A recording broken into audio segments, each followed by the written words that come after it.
Gusto mo bang makabuo ng lifetime income? Sa video na ito, pag-uusapan po natin ang 3 strategies para magkaroon ka nito.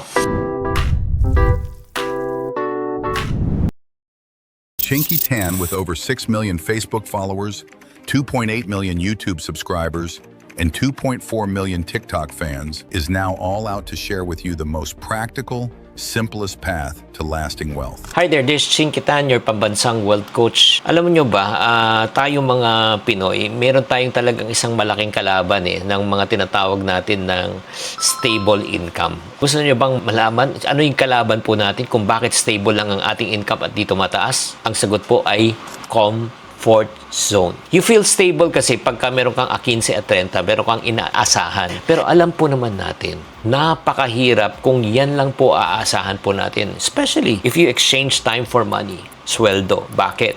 Your income is limited, pero ang expenses po natin ay unlimited. Do you agree? Yan ang dahilan kung bakit maraming Pilipino ang mabagal ang pag-asenso. Kaya kung patuloy-tuloy na magkakaroon ka ng income dahil sa comfort zone, magkakaroon tayo ng problema. Kaya sa video na ito, ibabahagi ko po sa inyo kung paano tayo makabuo ng lifetime income na gamit itong 3 simple strategies na pwedeng gawin kahit nino. At kung seryoso kayo sa pag-asenso, mag-comment ka, I'm ready. Bago tayo magsimula, bigyan ko kayo ng perspective. Kung ikaw isang tao na naghahanap ng biglang yaman, madali ang yaman, pakipatay na lang tong video na ito, hindi to para sa iyo. Itong video na ito ay para sa mga taong seryoso lang that they want to commit. Yung talagang get rich safe and sure na talagang magtutulong sa inyo na magkaroon ng lifetime income. Sa video na ito, sasagutin po natin yung 3 question. Ano ang lifetime income, lifelong income, bakit kailangan na ito, at paano natin to maaabot. Okay? So kung ready ka na, exciting to. First,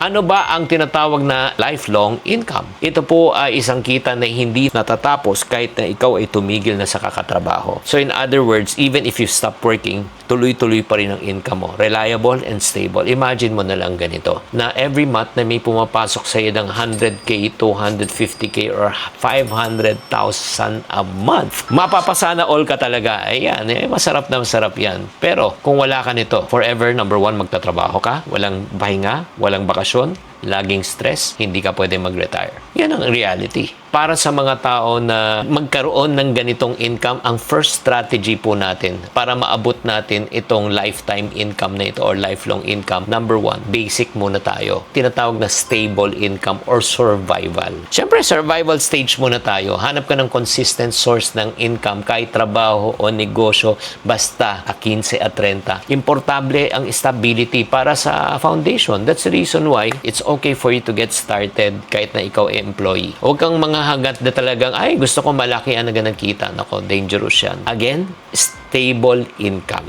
Okay, that's where you get started. But, warning huwag kang porket na kumikita ka na ng maayos, stable na, diyan ka na lang. Because that's the most dangerous zone. Bakit? Comfort zone. Yan ang kalaban mo dito. Pag nabibili mo ng gusto mo, nakakain mo ng gusto mo, ay, wala ka na, hindi ka na nagle-level up, di ba? When you're at this stage, talk to me, When you're an OFW and you have a high-paying job, di ba, nasa corporate ka, 6-digit, 7-digit income. The reality is this: the moment you stop working, you stop earning, but you don't stop spending.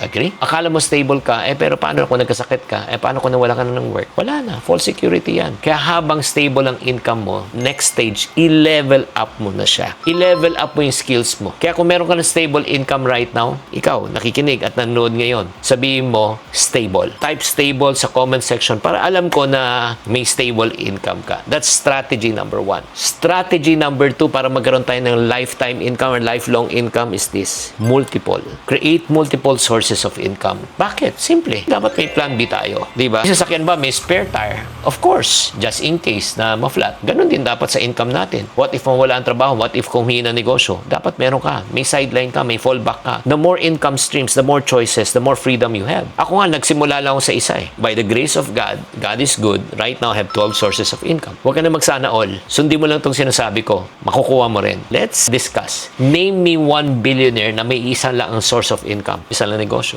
Wala. Diba? Lahat. Multiple. Pero warning bago ka magbukas ng second income mo, make sure stable na yung first income mo. That's number 1. Number 2, hindi to madalian. Okay? Before you get anything, before you open the second one, make sure alam mo yung papasukan mo. Nagigets nyo? Pag-aralan mo muna. O, huwag ka lang pasok ng pasok, di ba? Kung wala kang alam, magtanong ka. Pagdasal mo yan. Pero kung kailangan mo ng tulong, like for example, some people say, ay Chinky, gusto ko talaga magkaroon ako ng business sideline, pero hindi ko alam. Later on, pag tapusin mo tong video, may i-reward po ako sa inyo. Natutulungan kita para mag-start ng business. And the third income that you need to achieve in order for you to have a lifetime income is what we call as passive income. Ito yung kagandahan. Kahit tumigil ka na sa kakatrabaho, tuloy-tuloy pa rin ang pasok ng pera. Saan tayo magkakaroon ng passive income? You make money work for you instead of you working for money. Invest mo sa properties. Invest mo sa negosyo. Invest mo pa sa mga collectibles, arts. Ang pinaka-best na investment aside from property business na talagang para magkaroon ka ng passive income. Gusto mo bang malaman? Ikaw, sarili mo.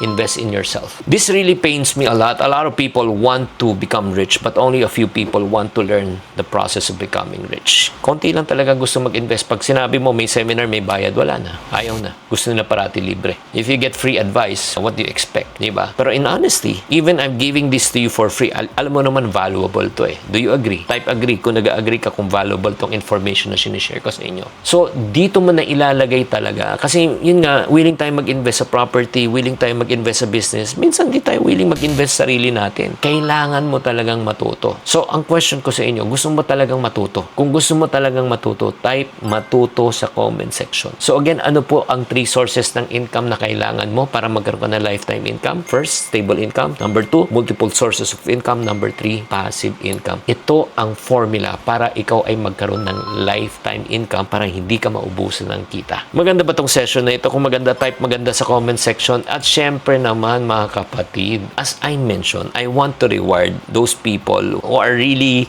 go-getters. Para sa mga taong gustong magnegosyo pero hindi nyo alam kung paano pa talaga mag-start, hindi nyo alam kung idea nyo maganda, I created a negosyo GPT bot. It's an AI thing siya. It's powered by my proven business frameworks na ginagamit ko na po itong matagal that created my 12 sources of income. My question to you, do you want to have that access? If you want to have that access, ito yung good news. I want to share this with you for free. Meron kang personal business coach na ako mismo magaguide po sa inyo through this negosyo GPT bot. So if you want to have this access, just click the link below or just type Nego bot in the comment section and I will send it to you so that you will be able to use and try it for your own. So guys, I'm excited for you. I'm excited na magkaroon ka talaga ng multiple sources of income, magkaroon ka ng lifetime income para hindi ka na mahirapan.